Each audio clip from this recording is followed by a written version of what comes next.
আসসালামু আলাইকুম রাহমাতুল্লাহি ওয়া বারাকাতুহু। আপনাদের সবাইকে আমার নতুন চ্যানেলে স্বাগত জানাই। যারা আমার ইসলামিক দোয়া চ্যানেলটি পছন্দ করছেন তারা অবশ্যই একটি লাইক এবং সাবস্ক্রাইব করে পাশে থাকবেন। আজ জুমার রাতের আমল সমূহ নিয়ে আলোচনা করব। রাসূলুল্লাহ বলেছেন, তোমাদের দিনের সেরা দিন হচ্ছে জুমার দিন।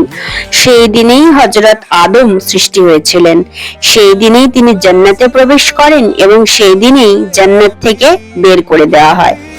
জুমার দিনে আমার উপর বেশি বেশি করে দুরূদ পাঠ করো, কারণ তোমাদের দুরূদ আমার কাছে পেশ করা হয়।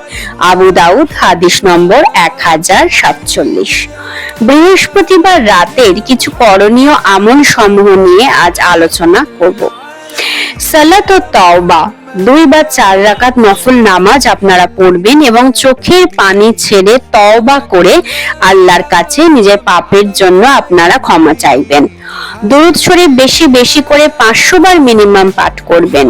সূরা কাহফের তেলাওয়াত করবেন এবং ইস্তিগফার যতক্ষণ পর্যন্ত মনে হচ্ছে আপনারা পাঠ করতে পারেন। সাদকা বা দান, যেমন 5 টাকা, 1 গ্লাস কাউকে পানি খাওয়ানো, এরকম করতে পারেন।